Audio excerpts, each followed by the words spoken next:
Toastmasters, future Toastmasters, and guests, I remember it like it was yesterday. It's May the 20th, 2015, and I was impeccably dressed. My bow tie matched the school colors perfectly. My gown didn't have one wrinkle in it. Not one strand of my tassel on my hat was out of place. Needless to say, I was ready for the moment. And as I stood in line, I turned around and looked behind me. Then I looked around me, and I saw friends and colleagues that I spent the last 4 years working with to get to this point, in addition to building amazing relationships with. And as the names were being called, I stopped and said to myself, you have earned this, you have earned this, you have earned this. You have earned this moment. And then it happened. Rashad Mills. My name was called. And as I glided across the stage, the gentleman stuck out his hand for a handshake. And I politely denied that. I gave him a big old bear hug. I was feeling it was a happy moment. And as I exited the stage, I looked up. I saw my beautiful twin daughters and my mom, and I gave them a wave. And I got back to my seat. I looked around, and I said, Rashad Mills, you have just earned your Master's of Science from the prestigious Johns Hopkins University. But in the very same breath, I said to myself, this moment almost didn't happen because I looked over the wrong shoulder. So let's go back in time. Growing up as a young man in Baltimore, Maryland, when I heard the name Johns Hopkins, I always equated it to the great hospital, the miracles there that performed on a daily basis, saving lives. And I also thought about Dr. Ben Carson, the great neurosurgeon, Mr. Gifted Hands himself. Not once did I think about Johns Hopkins as a school for me, for two reasons. Number one, I had no desire to attend. And then number two, surely Rashad Mills wouldn't get into Johns Hopkins University. Now, would he? I eventually applied to Johns Hopkins. I had a fascination of working with kids, so I said I'll try this counseling thing out. Johns Hopkins invited me out to their Columbia campus, and we all sat in a big circle. They were asking different questions, and I think I did a good job of answering questions. And I looked around at some future applicants, and I said, surely Rashad Mills can't hang with these guys. Because growing up, when I thought about Johns Hopkins, I would always drive by and say, look at those nerdy kids. Say, maybe his mom has some money.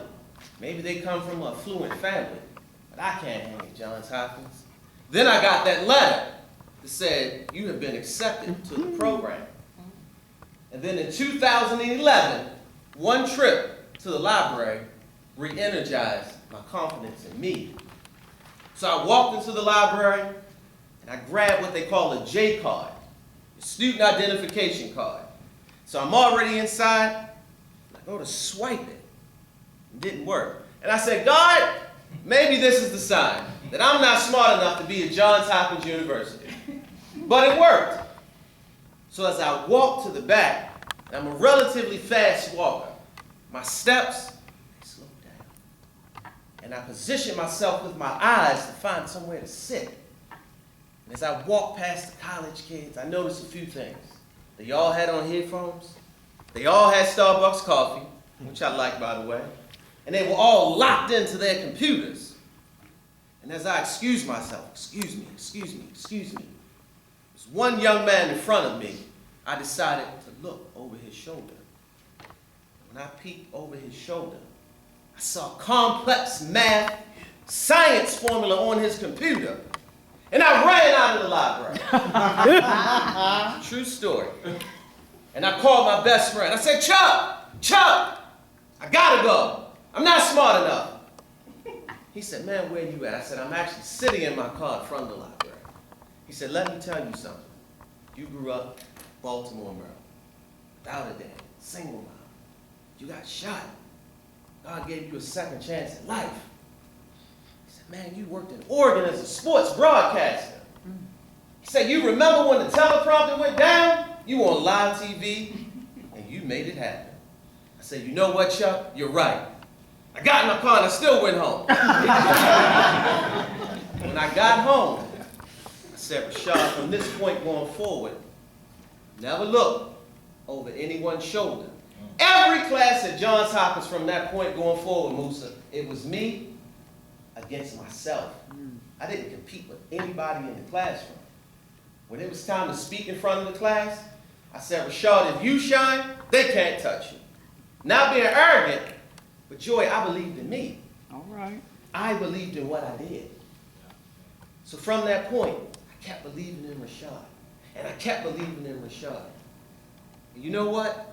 I excelled at Johns Hopkins. 3.5 GPA, but that didn't mean that much to me.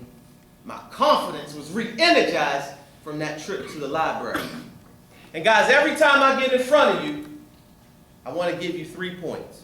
Take away. And the first point that I learned from that trip to the library was this.